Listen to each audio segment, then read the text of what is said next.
Commemoration of Cardinal Iuliu Hossu, who lived from 1885 to 1970.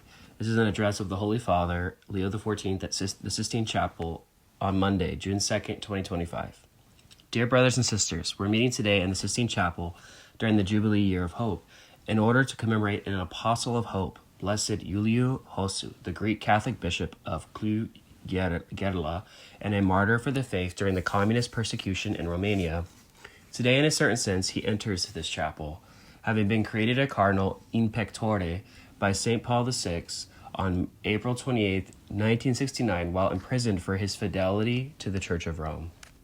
I gladly greet all those present, the representatives of the Greek Catholic Church of Romania, the civil authorities, and in particular, the Honorable Silviu Vexler, President of the Federation of Jewish Communities in Romania.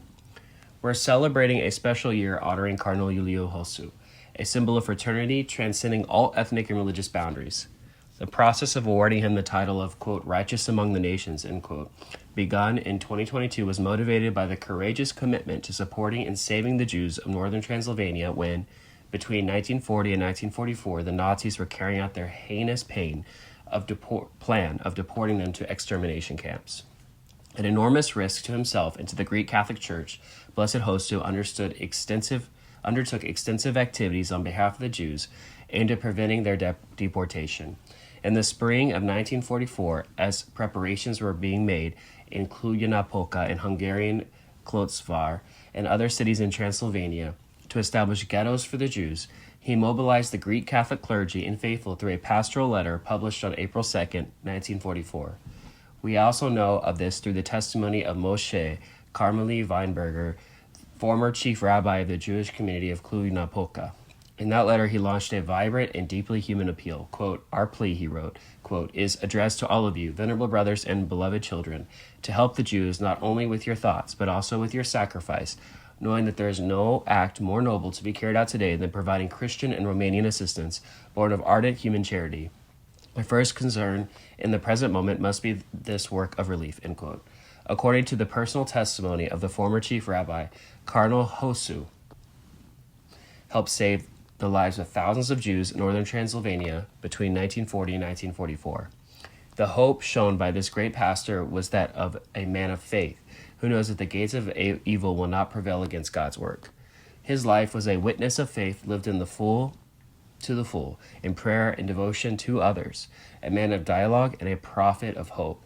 He was beatified by Pope Francis on June 2, 2019 in Bly. In the homily of that occasion, the Pope quoted a phrase of the Cardinal that summed up his entire life. Quote, God has sent us into this darkness of suffering in order to offer forgiveness and to pray for the conversion of all. End quote.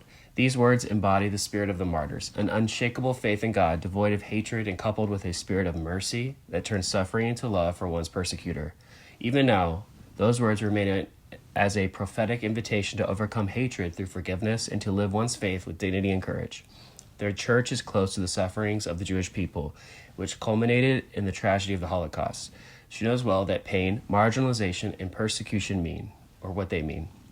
Precisely for this reason, she feels committed as a matter of conscience to building a society centered on respect for human dignity. Cardinal Hossu's message remains most timely.